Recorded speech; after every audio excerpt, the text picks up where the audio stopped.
When we first studied lesson 4.5, when we did chapter 4, we looked at the x and y intercepts. We didn't graph this using slope and intercept. We graphed it using the zeros. So what we're going to do in this lesson is we're going to look for the points where the y value is 0, and that's the x-intercept.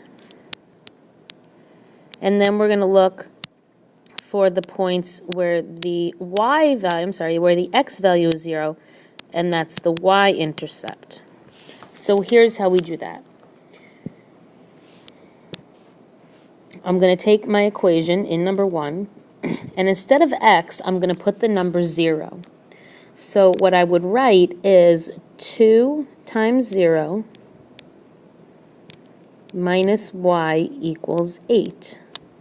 And so this just goes away, right, because anything times 0 is 0. So I just get negative y equals 8. So that's not really exactly by itself. I'm going to divide both sides by negative 1.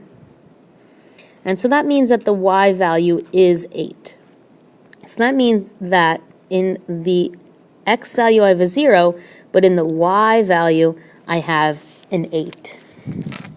Now, we're not doing number 2, so I'm going to do the other half of number 1 underneath it. I'm going to go back to the original equation, but now instead of y, I'm going to put the 0.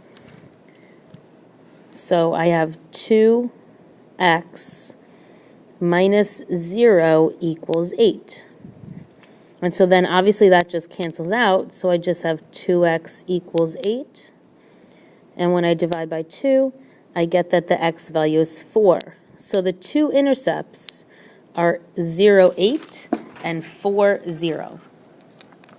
Okay, let's do that for number 3. Like I said, we're going to skip number 2. I'm going to take my equation, and first thing is instead of x, I'm going to put a 0. So this whole piece gets covered up, and the equation that I'm going to solve is negative 5y equals negative 20.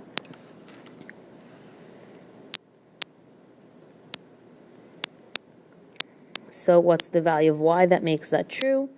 The y value would be 4. So one of the intercepts is the point 0, 4. Now I do it all over again, but instead of negative 5y, I cover it up because it turns to 0. So what I have is 3x equals negative 20 because this whole piece canceled out.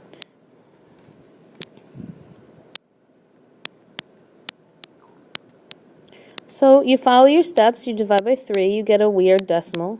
That's okay. It doesn't go in evenly all the time. But when it doesn't go in evenly, we said to just leave it. So you get negative 20 thirds as a intercept. So the x-intercept would be negative 20 thirds, comma, 0. If you were to plot that, you get the decimal to be helpful. It would be like around 6.5, 6.6 repeating, but we're just finding intercepts.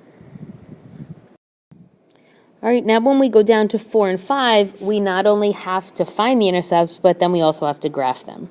So I'm going to take the first equation, and I'm going to cover up. Instead of x, I'm going to put 0, so this whole thing cancels out.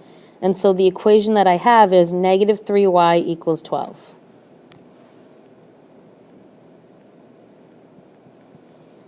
So the value for y is negative 4.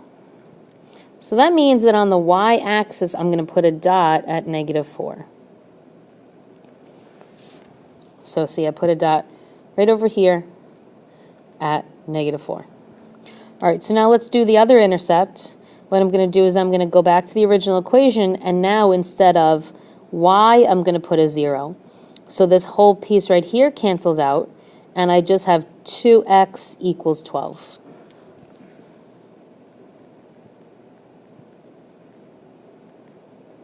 So divide by 2. I get that the x value is 6. So let's just estimate where it would be. Like somewhere over here. And then now that I have 2 points, I can make the line. Oh, missed it.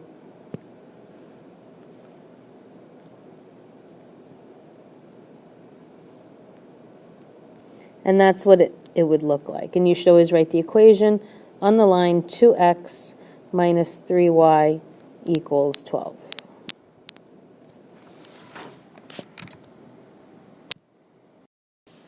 All right, last review question.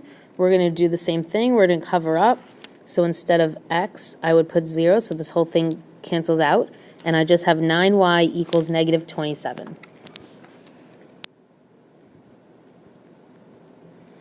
So that makes the y value negative 3. So I'm going to put a dot on the y-axis at negative 3.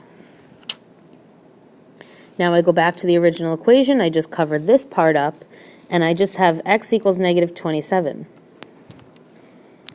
Well, that's crazy, because that's not even close to where it would be. So let's see, I don't know, what can we go by, 5s?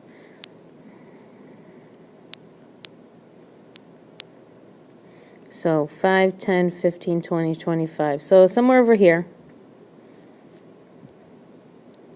And obviously, I would prefer it to be on graph paper, but this worksheet doesn't even give me close to the amount of space that I need. But that's how you do it.